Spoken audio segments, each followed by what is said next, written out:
ከጠመንጃ ፈሙዝ ጩኸት ባሻገር በዲፕሎማሲው መጋረጃ ጀርባ የሚካሄደው የአሜሪካና የኢራን ጂኦፖለቲካዊ የቼዝ ጨዋታ የዓለማችንን የፖለቲካ ትኩሳት ጣሪያ ላይ አድርሶታል። በአንድ በኩል ቴህራን በፓኪስታን ሸምጋይነት የሰላም ካርድን ስትመዝ፣ በሌላ በኩል ደግሞ የዋይት ሀውሱ ጌታ ዶናልድ ትራምፕ በጥርጣሬና በቀዝቃዛ ቃላት የድርድሩን በር ከፊል ሲዘጉት ይስተዋላል። ዋሽንግተን የኢኮኖሚ ማዕቀብና ከፍተኛ ጫና ኢራንን የቁልቁለት ጉዞ አስጀምሯታል፣ ስርዓቷም ለመፈራረስ የሰዓታት ዕድሜ ብቻ ቀርቶታል ብላ በጽኑ ታምናለች። ይሁን እንጂ ከዚህ አሜሪካ የችኩልነት ትርክት በተቃራኒ ኢራን በስትራቴጂካዊ ትዕግስት መርህ እግሯን አጽንታ ቆማለች። ይህ ፍልሚያ የሀያላን ሀገራት የጦር መሳሪያ ልውውጥ ብቻ አይደለም። የስነ ልቦና ጦርነት፣ ሊገመት የማይችል የአሲሜትሪክ ወታደራዊ ስልትና ከምድር በታች የሚካሄድ የድብቅ ስለላ ሽኩቻም ጭምር እንጂ። የኒኩለር ድርድሩን ውስብስብነትና ጊዜ ፈጅነት በሚገባ የተረዳችው ቴህራን መጀመሪያ የሚነደውን እሳት እናጥፋ የሚል ፕራግማቲክ የሆነ የአጭር ጊዜ የሰላም እቅድ ብታቀርብም፣ በሌላ በኩል ግን በውስጧ ሰርገው የገቡ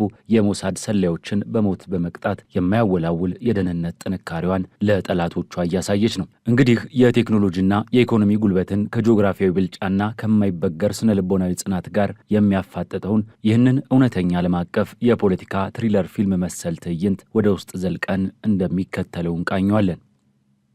ይህ አባይ ሪፖርት ዓለም አቀፍ ትንታኔ ነው። የዓለምን ፖለቲካ በሰፊው የምንዳስስበት መድረክ። ለቻናላችን አዲስ የሆናችሁ ሰብስክራይብ በማድረግ አብራችሁን ቆዩ።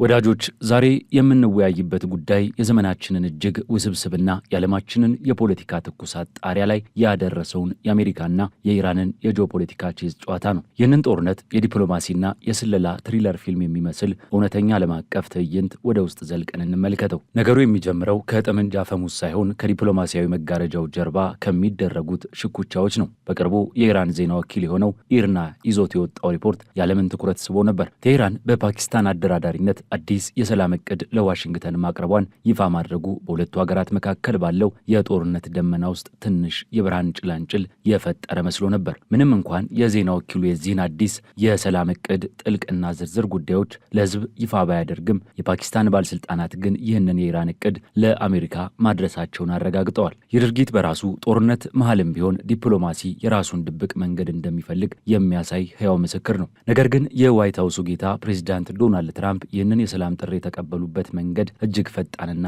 ቀዝቃዛ ነበር። እቅዱ በደረሳቸው በአጭር ጊዜ ውስጥ ለጋዜጠኞች በሰጡት መግለጫ ኢራናውያን ስምምነት ላይ መድረስ እንደሚፈልጉ ቢያምኑም በቀረበው እቅድ ግን ፈጽመው እንዳልረኩና ደስተኛ እንዳልሆኑ ገልጸዋል። ስምምነት ላይ መድረስ ይፈልጋሉ፣ እኔ ግን አልረካሁበትም። ስለዚህ ወደፊት የሚፈጠረውን አብረን እናያለን ሲሉ አሜሪካ በራሷ ቅድመ ሁኔታዎች እንጂ በኢራን ፍላጎት እንደማትመራ አስረግጠው ተናግረዋል። ትራምፕ በዋይት ሀውስ ከጋዜጠኞች ጋር ባደረጉት ቆይታ በቅዱ ውስጥ ያላስደሰታቸው የተለየ ጉዳይ ምን እንደሆነ በግልጽ አላብራሩም። ነገር ግን አንድ ትልቅ የፖለቲካ ካርድን መዘዋል። ይኸውም የኢራን አመራር በአሁኑ ሰዓት እጅጉን የተከፋፈለ መሆኑን መግለጻቸው ነው። ፕሬዚዳንቱ ይህንን ሲሉ ኢራን ውስጣዊ ጥንካሬዋን እያጣች ነው የሚለውን የአሜሪካ ትርክት ለማጉላት የሞከሩ ይመስላል። በተጨማሪም ኢራናውያን ልስማማበት የማልችለውን ነገር እየጠየቁ ነው በማለት የድርድሩን በር ባይዘጉትም ቁልፉን ግን አሁንም በሳቸው እጅ እንዳለ አሳይተዋል። ይህ የትራምፕ አቋም በፍሎሪዳ ባደረጉት ንግግር ላይም በድጋሚ ተስተጋብተዋል። አሜሪካ ይህንን ከኢራን ጋር የገባችበትን ግጭት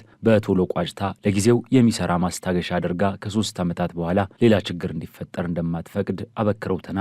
የትራምፕ ቀይ መስመር እጅግ ግልጽ ነው። ኢራን የኒኩለር መሳሪያ ባለቤት እንድትሆን በምንም ተአምር አይፈቅዱም። ይሁን እንጂ ኢራን ያቀረበችው እቅድ ከዚህ ለየት ያለ አካሄድን የሚከተል ነበር። የኢራን እቅድ የኒኩለር ጉዳይን ለጊዜው ወደ ጎን በማድረግ የመጀመሪያው ዙር ድርድር ጦርነቱን በማስቆምና የሆርሙዝን የባህር በር በመክፈት ላይ ብቻ እንዲያተኩር የሚጠይቅ ነበር። በዚህ መሃል የኢራን የውጭ ጉዳይ ሚኒስትር አባስ አራቺ ዝም አላሉም። አሜሪካ አሁን የያዘችውን የተለጠጠ አካሄድ፣ የዛቻ ንግግርና ተንኳሽ ድርጊቶች የምታቆም ከሆነ ቴህራን ለዲፕሎማሲና ለድርድር በሯ ክፍት መሆኑን አስታውቀዋል። ይህ አባባላቸው ኢራን ለሰላም እጇን እንደዘረጋች ነገር ግን በጉልበት እንደማትንበረከክ የሚያሳይ ነው። አራቺ በቴሌግራም ገጻቸው ባሰፈሩት መልእክት የኢራን መከላከያ ኃይል ሀገሪቱን ከማንኛውም አይነት ስጋት ለመጠበቅ ሙሉ ዝግጁነት እንዳለው በአጽንኦት ገልጸዋል። እዚህ ላይ ቆም ብለን የኢራንን የመከላከል አቅምና የማይበገር ስነ ልቦና መመልከት አለብን። የኢራን መከላከያ ስትራቴጂ የተገነባው በማጥቃት ላይ ብቻ ሳይሆን ወደር በሌለው የመቋቋምና የመከላከል አቅም ላይ ነው። ሀገሪቱ ለዓመታት በዘነበባት የኢኮኖሚ ማዕቀብና የጦርነት ዛቻ ውስጥ ሆናም የራሷን ሚሳይሎች፣ ድሮኖችና ጠንካራ የውስጥ ደህንነት መዋቅር መገንባት ትችላለች። የኢራን ጦር ኃይሎች መሬት ላይ በአየርና በባህር ላይ ያላቸውን ይዞታ አጠናክረው ማንኛውንም የውጭ ኃይል ጥቃት ለመመከት የሚያስችል የአሲሜትሪክ የጦርነት ስልትን ነድፈዋል። ይህ ማለት ትላልቅ የጦር መርከቦችን በትንንሽና ፈጣን ጀልባዎች ማጥቃት፣ ራዳር ገብ ሚሳይሎችን መገንባትና ጠላትን በሚያደክም ረጅም የትዕግስት ጦርነት ውስጥ ማስገባት ይችላሉ ማለት ነው። ይህ የኢራን ጥንካሬ በውጭ ግንባር ብቻ የተገደበ አይደለም፣ በውስጥ ደህንነትና የስለላ መረብም ጭምር እንጂ። ጦርነት የሚካሄደው በአውሮፕላንና በሚሳኤል ብቻ አይደለም። ጦርነት በመረጃና በስለላም ጭምር ነው። በቅርቡ ኢራን በአሜሪካና እስራኤል ጦርነት ወቅት ለእስራኤሉ የስለላ ተቋም ሞሳድ መረጃ ቀብለዋል በሚል የከሰሰቻቸውን 2 ግለሰቦች በሞት መቅጣቷ ይህንኑ ያረጋግጣል። ለእስላማዊ አብዮታዊ ዘብ ቅርበት ያለው የፋርስ የዜና ወኪል እንዳስታወቀው ያዕቆብ ክሪምፖርና ናስር ቤከርዛዴህ የተባሉ እነዚህ ግለሰቦች በከፍተኛ ወንጀል ተከሰው ነው እርምጃ የተወሰደባቸው። ናስር ቤከርዛዴህ የኢራን ከፍተኛ የመንግስት የሃይማኖትና የክልል ባለስልጣናትን መረጃ በመሰብሰብ እንዲሁም ዋነኛውን የኒኩለር ማዕከል በሚገኝበት በናታንዝ አካባቢ ያሉ አስፈላጊ ማዕከላት ላይ መረጃ በማቀበል ተከሷል። ያዕቆብ በበኩሉ ይህንን ሚስጥራዊ መረጃ በቀጥታ ለሞሳድ መኮንን በማስተላለፍ ወንጀል ተከሷል። የእነዚህ ሰዎች መገደል ኢራን በውስጧ ሰርገው ገብተው ሀገሪቱን ከስር ለመናድ የሚሞክሩትን ኃይሎች በምን ያህል ንቃት እየተከታተለችና እርምጃ እየወሰደች እንደሆነ የሚያሳይ የውስጥ መከላከያ አቅሟ ጥብቅ መሆኑን ለዓለም በተለይም ለእስራኤልና አሜሪካ የላከችው ጠንካራ መልእክት ነበር። እንግዲህ ይህንን ሁሉ እያየን የሁለቱ ሀገራት ትክክለኛ አቋምና የኃይል ሚዛን እንዴት ልንረዳው እንችላለን? እዚህ ላይ የዶሃ የድህረ ምረቃ ጥናት ተቋም ምሁር የሆኑት መሐመድ ኤልማስሪ የሚሰጡት ትንታኔ እጅግ ወሳኝና አመለካከታችንን የሚያሰፋ ነው። ኤልማስሪ ለአልጀዚራ እንደተናገሩት በአሜሪካና በኢራን መካከል ያለው ድርድር አሁን ባለበት የተንጠለጠለ ደረጃ ላይ የሚገኘው ዋሽንግተን በኢራን ላይ እያደረሰች ያለውን ጫናና የኢራንን የመቋቋም አቅም በተሳሳተ መንገድ ስለምትገምተው ነው። በኤልማስሪ ትንታኔ መሰረት የአሜሪካ አስተዳደር ኢራናውያን የመጨረሻው የትንፋሽ ትግል ላይ እንዳሉ በማንኛውም ሰዓት እጃቸውን እንደሚሰጡና በነዳጅ ክምችት ቀውስ ምክንያት ሊፈራርሱ እንደተቃረቡ አድርጎ ያስባቸዋል። ትራምፕም ቢሆኑ በጣት በሚቆጠሩ ቀናት ውስጥ በኢራን ውስጥ ሁሉም ነገር ይፈነዳል፣ ስርዓቱም ይወድቃል የሚል እምነት አላቸው። ነገር ግን ይህ እሳቤ እውነታውን ያላገናዘበ መሆኑን ኤልማስሪ ያስረግጣሉ። ኢራን አሁን ያለችበት ሁኔታ ላትወድቅ ለረዥም ጊዜ መዝለቅ የምትችልበት አቅም ያላት ሲሆን የኢራን መሪዎችም ጊዜ የነሱ ወገን እንደሆነ አጥብቀው ያምናሉ። ይህንንም ነው ስትራቴጂካዊ ትዕግስት የምንለው። ታዲያ ኢራን ለምን አሁን የኒኩለር ጉዳይን ወደ ጎን ትተን ጦርነቱን በማስቆም ላይ ብቻ